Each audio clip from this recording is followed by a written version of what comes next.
নমস্কার, পজিটিভ বার্তা পরিচালিত বিকাশ টক শোয়ে আপনাদের সকলকে স্বাগত জানাই। আপনারা জানেন প্রতিদিন আমরা বিশেষ কিছু গুরুত্বপূর্ণ বিষয় নিয়ে আপনাদের সামনে উপস্থিত হই।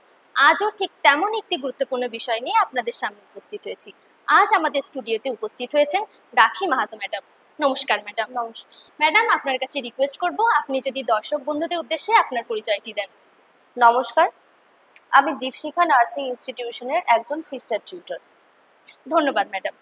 ম্যাডাম, আলোচনা সবার প্রথমেই আমি আপনার কাছে জানতে চাইব নার্সিং কি এবং নার্সিং এর ক্ষেত্রে কি কি কোর্স নিয়ে পড়াশোনার সুযোগ রয়েছে।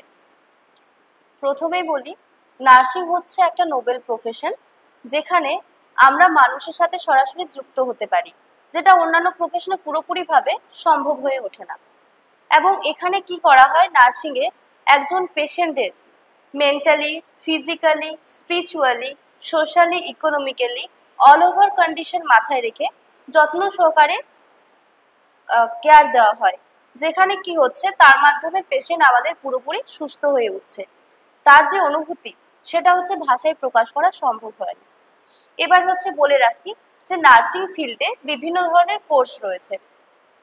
যারা বিজ্ঞান শাখা বা আর্টস থেকে যে কোনো শাখা থেকে পাস আউট হয়েছো, এইচএস দিয়েছো, তারা হচ্ছে জিএনএম কোর্স করতে পারবে। এবং যারা শুধুমাত্র বিজ্ঞান শাখা নিয়ে পড়াশোনা করেছো, তারা বিএসসি নার্সিং কোর্স করতে পারবে। জিএনএম নার্সিং কোর্স হচ্ছে 3 বছরের এবং বিএসসি নার্সিং হচ্ছে 4 বছরের। জানতে পারলাম ম্যাডাম। ম্যাম, আমি আপনার কাছে জানতে চাইবো একজন স্টুডেন্ট কেন নার্সিংকে প্রফেশন হিসেবে চুজ করবে এবং পরবর্তী ক্ষেত্রে আর কি কাজের ক্ষেত্রে কি কি অপরচুনিটিস রয়েছে। একজন স্টুডেন্ট নার্সিংকে প্রফেশন হিসেবে চুজ করার পিছনে একাধিক কারণ রয়েছে। একজন নার্সিং স্টুডেন্ট জিএনএম কোর্স বা বিএসসি নার্সিং কোর্স কমপ্লিট করার পরে যে কোনো হসপিটালে অ্যাজ এ স্টাফ নার্স হিসাবে জব করতে পারবে। এছাড়া যারা বিএসসি নার্সিং কোর্স কমপ্লিট করবে, তারা হচ্ছে যে কোনো নার্সিং ইনস্টিটিউশনে ক্লিনিক্যাল ইনস্ট্রাক্টর বা সিস্টার টিউটর পদে জব করতে পারবেন।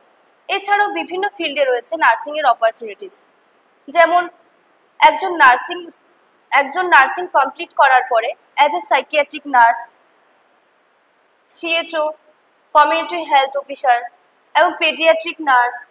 এছাড়াও রয়েছে বিভিন্ন ধরনের অপরচুনিটিস, যেমন হচ্ছে অপারেশন থিয়েটারে যে নার্স হয়, স্কার্ভ নার্স, বিভিন্ন ধরনের এই অপরচুনিটিসগুলো রয়েছে। এছাড়াও হচ্ছে কম সময়ে সরকারি চাকরি সুবিধা রয়েছে। এগুলোই। আচ্ছা ম্যাম, জানতে পারলাম।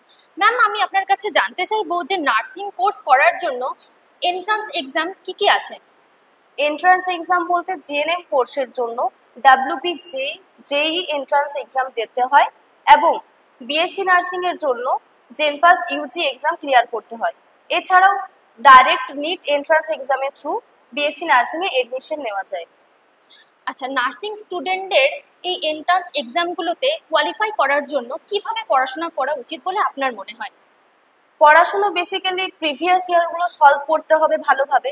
এছাড়াও 9, 10, 11, 12-এর ফিজিক্স, কেমিস্ট্রি, বায়োলজি এই সাবজেক্টগুলোর উপর মেনলি ফোকাস করতে হবে। পাশাপাশি ইংলিশ, গ্রামার এবং রিজনিং এবং জেনারেল নলেজের উপর ভালোভাবে ফোকাস করতে হবে। ধন্যবাদ ম্যাডাম।